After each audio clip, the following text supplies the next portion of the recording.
Hi good morning.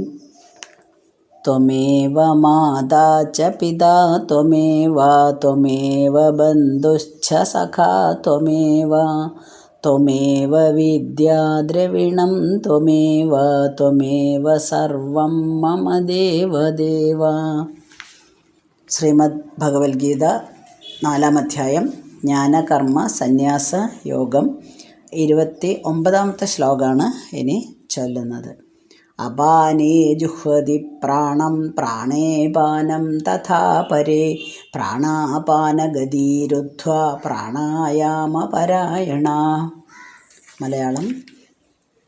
അപാനനെ പ്രാണനിലം പ്രാണനെ താനപാനനിൽ പ്രാണാപാനങ്ങളെപ്പോലും പ്രാണായാമത്തിലക്കിടാം.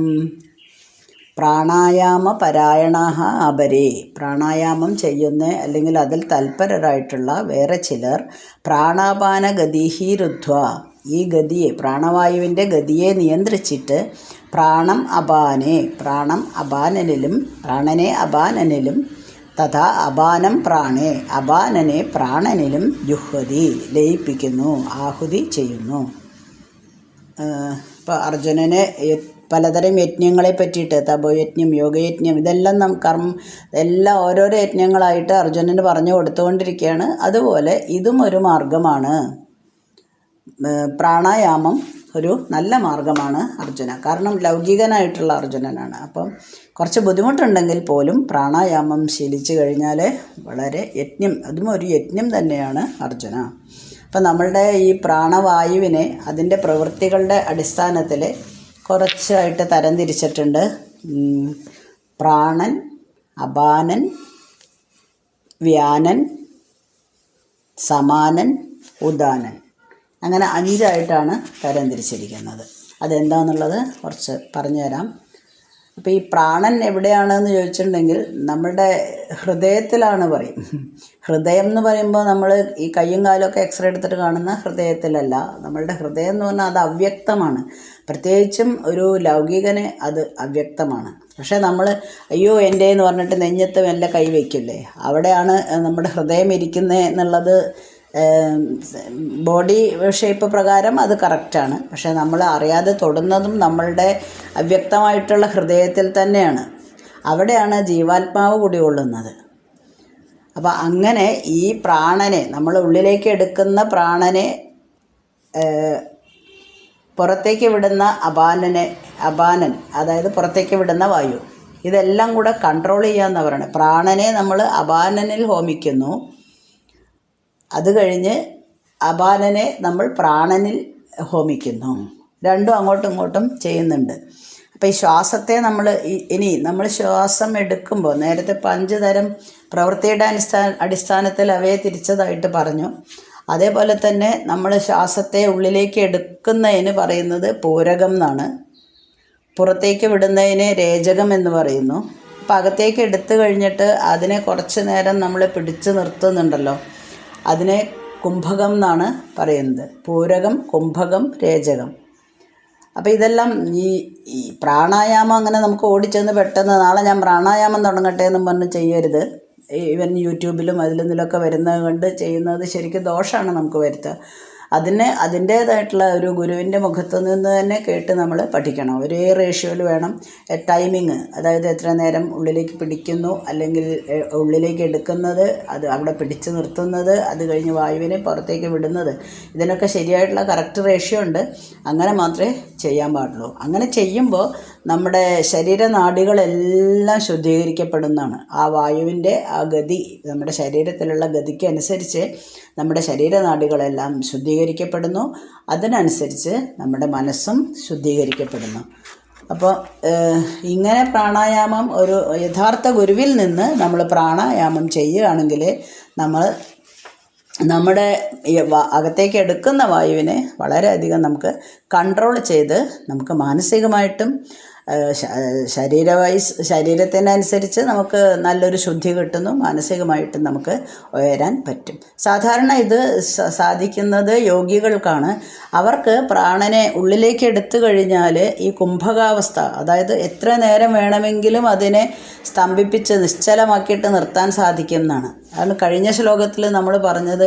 ഒരു എത്രയെങ്കിലും minute, 10 minute 5 minute എന്ന് പറയണ പോലെ അത്രയും സമയം അതിനെ നിശ്ചലമാക്കി നിർത്തുകയാണ്. അകത്തേക്ക് എടുത്തു കഴിഞ്ഞിട്ട് അവർ നിശ്ചലമാക്കി നിർത്തി കഴിഞ്ഞിട്ട് അവർക്ക് നിയന്ത്രിക്കാൻ പറ്റും അത് എത്ര നേരം വേണം എന്നുള്ളത്. അത് കൺട്രോൾ ചെയ്ത് കഴിഞ്ഞിട്ട് പിന്നെ അതിനെ പുറത്തേക്ക് വിടുന്നു. അപ്പോൾ അങ്ങനെ മനസ്സിനെ നിശ്ചലമാക്കിയിട്ട് ഇന്ദ്രിയ വിഷയങ്ങൾ, അപ്പോൾ ഇവിടെ നമ്മൾ വായു ഉള്ളിലേക്ക് എടുക്കുന്നു എന്ന് പറയുമ്പോൾ അതിനൊക്കെ അനുസരിച്ച് മറ്റേ വിഷയങ്ങളും വരുന്നുണ്ട്. അപ്പോൾ പ്രാണൻ എന്ന് എല്ലാറ്റിനെയും കൂടെ പറയുന്നതാണ് പ്രാണൻ എന്ന് ആണെങ്കിൽ പോലും അതിലെ ഈ സബ് ഡിവിഷൻസ് പറഞ്ഞല്ലോ. ഇപ്പം അതിലും ആദ്യത്തത് പ്രാണൻ തന്നെയാണ് പറയുന്നത്. അപ്പോൾ പ്രാണനെ ഉള്ളിലേക്ക് എടുക്കുക എന്ന് പറയുമ്പോൾ എല്ലാതരം ഇന്ദ്രിയങ്ങളിൽ നിന്നും നമുക്ക് കിട്ടുന്ന കാര്യങ്ങളെ നമ്മൾ ഗ്രഹിക്കുക എന്നാണ്. വിഷയഗ്രഹണമാണ് അവിടെ പ്രാണൻ എന്ന് പറയുമ്പോൾ. നമ്മൾ പഞ്ചേന്ദ്രിയങ്ങളിൽ കൂടെ അനുഭവിക്കുന്ന, കാണുന്ന, കേൾക്കുന്ന, അങ്ങനെ എല്ലാം എന്തൊക്കെയാണോ പഞ്ചേന്ദ്രിയങ്ങളിൽ കൂടെ നമ്മൾ അകത്തേക്ക് എടുക്കുന്നത്, ആ അകത്തേക്ക് വലിക്കുന്നതിനെയാണ് നമ്മൾ വിഷയഗ്രഹണം. അതാണ് പ്രാണൻ. ഇനി അപാനൻ എന്ന് പറഞ്ഞിട്ടുണ്ടെങ്കിൽ വിസർജ്യ പ്രവർത്തനമാണ്. സാധാരണയായിട്ട് ശരീരത്തിനെ സംബന്ധിച്ച് പറയുകയാണെങ്കിൽ നമ്മുടെ മലമൂത്ര വിസർജനം അങ്ങനെയുള്ളതെല്ലാം നടക്കുന്നത് ഈ അപാനൻ എന്നുള്ള വായു പ്രകാരമാണ്.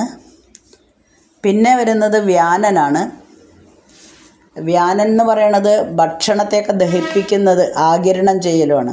ഇവിടെ ഭക്ഷണം മാത്രമല്ല, എല്ലാം കേട്ടോ, എല്ലാ വിഷയങ്ങളും അവിടെ വരും. പക്ഷേ നമ്മൾ പഠിക്കുന്നത് അല്ലെങ്കിൽ നമ്മൾ പറയുന്നത് ഭക്ഷണത്തെ ദഹിപ്പിക്കുന്നത്, അതാണ് ആഗിരണം ചെയ്യലും. ഇനി സമാനൻ നാഭീദേശത്തിരുന്നിട്ട് ഭക്ഷണത്തിലെ പോഷകാഹാരങ്ങളെ ശരീരത്തിൻ്റെ എല്ലാ ഭാഗത്തേക്കും എത്തിക്കലാണ് സമാനൻ. പിന്നീട് വരുന്നതാണ് ഉദാനൻ. 5 എണ്ണം പറഞ്ഞല്ലോ. ഉദാനൻ നമ്മളെ മനോബുദ്ധികളെ ഉന്നത തലങ്ങളിലേക്ക് നിയന്ത്രിക്കുകയാണ്. ഇതെല്ലാം നമ്മളറിയാതെ തന്നെ നമ്മളുടെ ശരീരത്തിൽ നടക്കുന്ന ഒരു കാര്യമാണ്. പക്ഷേ ഇതിനെ നമുക്ക് നിയന്ത്രിക്കാൻ പറ്റും എന്നുള്ളതാണ് ഇവിടെ വിഷയം. എന്നും ഈ കാര്യങ്ങളെല്ലാം നടക്കുന്നുണ്ട്. പക്ഷേ ഈ പ്രവർത്തനങ്ങളെ പ്രാണായാമം കൊണ്ട് നമുക്ക് നിയന്ത്രിക്കാം. അങ്ങനെ മനസ്സിനെ ഇന്ദ്രിയ വിഷയങ്ങളിൽ നിന്ന്, ഇന്ദ്രിയങ്ങളിലുള്ള വിഷയങ്ങൾ ആഗിരണം ചെയ്യല്ലേ നമ്മൾ ചെയ്യുന്നത്, അതിന് പകരം ആ വിഷയങ്ങളിൽ നിന്ന് മനസ്സിനെ പിൻവലിക്കാനും പറ്റും. അപ്പോൾ ധ്യാനിക്കാനും നമുക്ക് ഒരു ഉപദേശം തരികയാണ്. ഇങ്ങനെയാണ് പ്രാണായാമം നമ്മൾ ശീലിക്കേണ്ടതെന്ന്. അപ്പോൾ യജ്ഞമാർഗത്തിൽ ഇതെല്ലാം പെടുന്നുണ്ട്. ഇനി ഇത് കൂടാതെ ഉപപ്രാണനും ഉണ്ട്. ഉപപ്രാണന്മാരെന്ന് പറഞ്ഞിട്ടുണ്ടെങ്കിൽ അതായത് നമ്മൾ കണ്ണടച്ച് തുറക്കുക, ചിലപ്പോൾ നമുക്ക് കോട്ടുവായി ഇടാൻ തോന്നും ഉറങ്ങുമ്പോൾ, ചിരിക്കുക, പിന്നെ നമ്മുടെ ശരീരം നശിച്ചു പോയാലും കുറച്ച് നേരം കൂടെ ചൂട് നിലനിർത്തുക. അത് ധനഞ്ജയൻ എന്ന് പറയുന്ന ഉപപ്രാണനാണ്. ഉപപ്രാണന്മാർ കുറേ ഉണ്ട്. അതൊക്കെ മുഴുവനായിട്ടും പഠിച്ചാലേ നമുക്കറിയാൻ പറ്റുള്ളൂ. ജസ്റ്റ് ഒന്ന് പറഞ്ഞു തന്നു എന്ന് മാത്രം. അപ്പോൾ പ്രാണനിൽ തന്നെ നമ്മൾ അടക്കുകയാണ്. അതാണ് പ്രാണായാമം. ആ പ്രാണൻ്റെ ഗതി നമ്മൾ കൺട്രോൾ ചെയ്യുകയാണ്. എത്ര നേരം അകത്തേക്ക് എടുക്കണം, എത്ര നേരം അതവിടെ നിലനിർത്തണം, അത് കഴിഞ്ഞിട്ട് എപ്പോഴാണ് നമ്മൾ പുറത്തേക്ക് വിടേണ്ടത് എന്നുള്ളത് നമ്മുടെ കൺട്രോളിലാണ്. അങ്ങനെ ചെയ്തു കഴിഞ്ഞാൽ നമുക്ക് ദേഹശുദ്ധിയും ചിത്തശുദ്ധിയൊക്കെ കൈവരാം. ഇനി 30ാമത്തെ ശ്ലോകം. അപരേ നിയതാഹാര പ്രാണേഷു ജുഹ്വതി സർവേപേദേ യജ്ഞവിദോ യജ്ഞക്ഷപിതകൽമഷ. സർവേപേദേ, സർവേ അഭി ഏതേ. മലയാള ശ്ലോകം. ആഹാരത്തിൽ ചിട്ടവെപ്പും പ്രാണനിലാക്കിടും ഈ യജ്ഞമൊക്കെ മാലിന്യം നീക്കാൻ ഒട്ടേറെ നല്ലതാം. അപരേ നിയതാഹാരഃ. ചിലർ യോഗികളെ പറ്റിയിട്ടാണല്ലോ പറയുന്നത്. അപ്പോൾ അവരിൽ ചിലർ ആഹാരം നിയന്ത്രിച്ച് പ്രാണേഷു ജുഹ്വതി, പ്രാണങ്ങളിൽ തന്നെ ഹോമിക്കുന്നു. ഏതേ സർവേ അഭി, ഇവരെല്ലാവരും യജ്ഞക്ഷപിത കൽമഷാഹ, യജ്ഞതത്വം അറിയുന്നവരും യജ്ഞം കൊണ്ട് പാപങ്ങളൊക്കെ ഒടുക്കിയവരുമാകുന്നു. പാപമില്ല അവർക്ക്.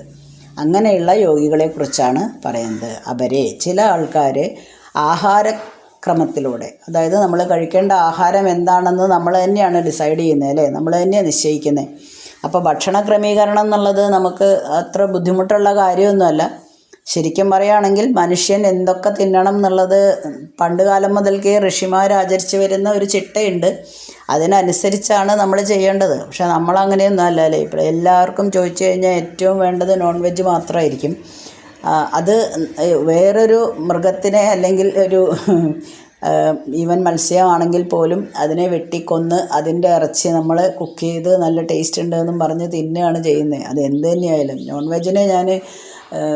നോൺ വെജ് ഞാനും ചിലപ്പോൾ കഴിക്കാറൊക്കെ ഉണ്ട്. പക്ഷെ എനിക്ക് താല്പര്യമൊന്നുമില്ല. എന്നാലും നിർബന്ധമായിട്ട് ചിലപ്പോൾ കഴിക്കേണ്ട സന്ദർഭങ്ങൾ വന്നതുകൊണ്ട് അത് ശീലിച്ചു കുറച്ചെന്ന് മാത്രം. പക്ഷേ അതൊരു അഡിക്റ്റഡ് ഒന്നുമല്ല. എത്രയോ കാലങ്ങൾ തന്നെ വേണമെങ്കിൽ കഴിക്കാമെന്നേ ഉള്ളൂ. ചിലപ്പോൾ വേറെ നിവൃത്തിയില്ലാത്ത ചില ഘട്ടങ്ങൾ വരും എവിടെയെങ്കിലും നമ്മൾ പോയി കഴിഞ്ഞാൽ. പിന്നെ അഥവാ നമ്മുടെ വീടുകളിലൊക്കെ ഉണ്ടാക്കുകയാണെങ്കിലും അറിയാണ്ട് ഒന്ന് ഉപ്പ് നോക്കിയെന്നൊക്കെ വരും. അല്ലെങ്കിൽ ശരിക്കും വെജിറ്റേറിയനായിട്ട് ജീവിക്കാൻ തന്നെയാണ് ഇഷ്ടം. അപ്പോൾ അങ്ങനെ നിങ്ങളാരും കഴിക്കരുത് എന്നല്ല പറയുന്നത്. ഓരോരുത്തർക്കും അവരവരുടെ ശരീരത്തിനനുസരിച്ച് ഒരു എന്താ പറയുക ആഹാരക്രമമുണ്ട്.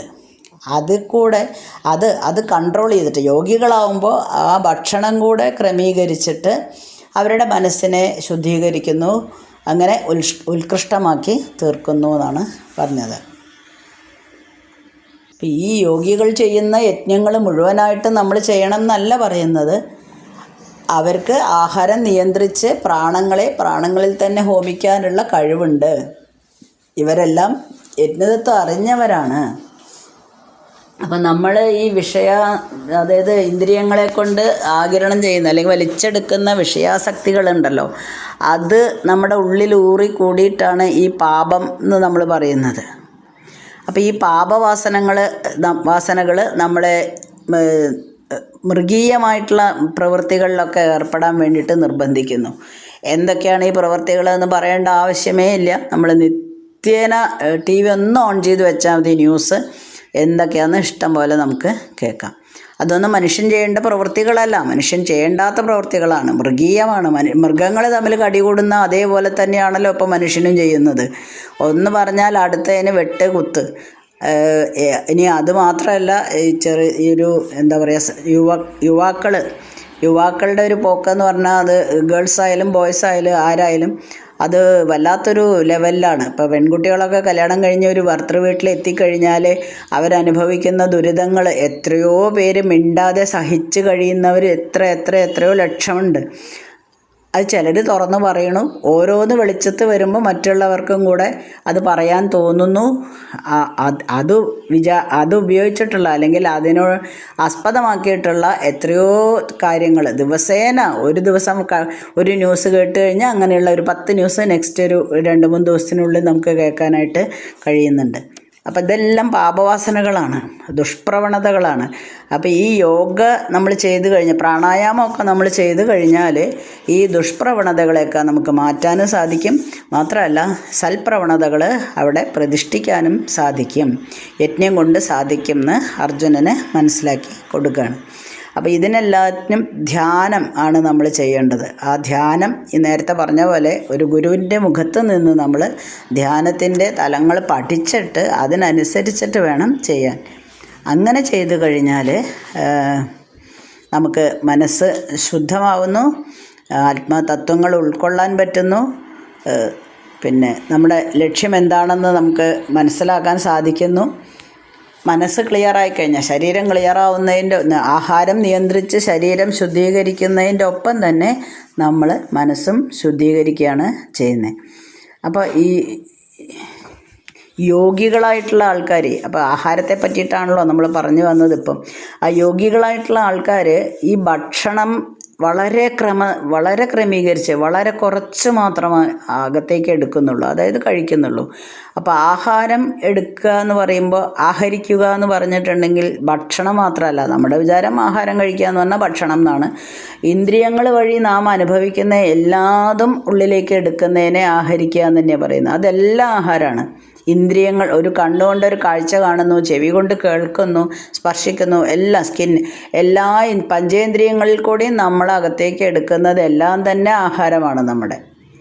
അതിനെ നമ്മുടെ അകത്തേക്കുള്ള ഹൃദയത്തിലുള്ള എന്ന് പറഞ്ഞില്ലേ, ഹൃദയപത്മം, ആ പ്രാണനിലേക്ക് ഏകീകരിക്കുകയാണ് ചെയ്യുന്നത്. പുറത്തുനിന്ന് നാം വലിച്ചെടുക്കുന്ന എല്ലാ വിഷയങ്ങളെയും അകത്തുള്ള പ്രാണനിലേക്ക് കൊടുക്കുക. അപ്പോൾ പിന്നെ രണ്ടെണ്ണം ഇല്ല. അതാണ് നേരത്തെ പറഞ്ഞത്, അകത്തേക്ക് എടുക്കുന്ന വായു, പുറത്തേക്ക് എടുക്കുന്ന വായു, ഒന്നിൽ ലയിപ്പിക്കുക എന്ന് പറഞ്ഞ പോലെ ഈ വിഷയങ്ങളിൽ കൂടെ പഞ്ചേന്ദ്രിയങ്ങളിൽ കൂടെ നമ്മൾ എടുത്ത വിഷയങ്ങളെ മുഴുവനും നമ്മുടെ അകത്തുള്ള ഹൃദയത്തിലേക്ക് ഏകീകരിക്കുക. അപ്പോൾ അങ്ങനെ ഏകീകരിച്ചിട്ട് നമുക്ക് മനഃശുദ്ധി കൈവരുത്താം. അതുകൊണ്ട് ഏറ്റവും നല്ല മാർഗമാണ് ഇത്. ആ ധ്യാനത്തിലേക്ക് പോവുകയാണെങ്കിൽ, അതായത് പ്രാണായാമം ശീലിക്കുകയാണെങ്കിൽ നമ്മൾക്ക് ഈ ജീവൻ്റെ മിഥ്യാധാരണകളിൽ നിന്നൊക്കെ സ്വയം മോചിപ്പിക്കപ്പെടും. നമ്മൾ സാക്ഷാത്കാരം സാധിക്കുന്നതിനുള്ള ഒരു മാർഗമാണ് ഈ ധ്യാനം. ഇതൊക്കെയാണ് പറഞ്ഞത്. അപ്പോൾ ഇതുവരെ നമ്മൾ ധാരാളം ധാരാളം യജ്ഞങ്ങളെക്കുറിച്ച് സാക്ഷാൽ ശ്രീകൃഷ്ണ ഭഗവാൻ അർജുനന് പറഞ്ഞു കൊടുത്തു. അർജുനനാണ് പറഞ്ഞു കൊടുത്തതെങ്കിലും നമ്മളിപ്പോൾ അതെല്ലാം കേൾക്കുന്നുണ്ട്. വായിക്കാത്തവർ പോലും ഇപ്പോൾ ഇങ്ങനെ ഒരു ഇത് നടത്താൻ ദൈവം എനിക്ക് തന്നൊരു നിയോഗമാണെന്ന് ഞാൻ വിശ്വസിക്കുന്നു. അപ്പോൾ അറ്റ്ലീസ്റ്റ് ധാരാളം കിട്ടും കേട്ടോ, യൂട്യൂബിൽ നിന്നും ഇവിടുന്നൊക്കെ ധാരാളം നല്ല എക്സ്പ്ലനേഷൻസ് കിട്ടും. ഞാൻ വളരെ ചെറുതാക്കിയിട്ട് നമ്മുടെ കൂട്ടുകാർക്ക് മനസ്സിലാവത്തക്ക വിധത്തിൽ പറയുന്നു എന്നേ ഉള്ളൂ. അപ്പോൾ ഇതെല്ലാം നമ്മൾക്കും കൂടെ വേണ്ടിയിട്ടുള്ള ഒരു ഉപദേശമാണ്, അർജുനന് മാത്രം കൊടുക്കുന്നതല്ല എന്ന് മനസ്സിലാക്കുക, അതിലുള്ള തത്വങ്ങൾ ഉൾക്കൊള്ളുക. പക്ഷെ നാളെ പോയിട്ട് ആരും പ്രാണായാമം പെട്ടെന്ന് തുടങ്ങണ്ട. അതൊക്കെ യോഗികളിൽ നിന്ന് അല്ലെങ്കിൽ ഗുരുനാഥന്മാരിൽ നിന്ന് മാത്രം ചെയ്യേണ്ടതാണ്. ഓക്കെ, ഇനി നമ്മൾ 31ാമത്തെ ശ്ലോകത്തിലേക്ക് എത്താൻ പോകുന്നു. അടുത്ത ദിവസം വായിക്കാം. ഓക്കെ. അസ്മിൻ പരാത്മന്നനുപാത്മകൽപ്പേതുമിത്തമുത്ഥാപിത പത്മയോനി അനന്തഭൂമാമരോഗരാശിം നിരുന്ധിവാതാലയവാസ വിഷ്ണോ.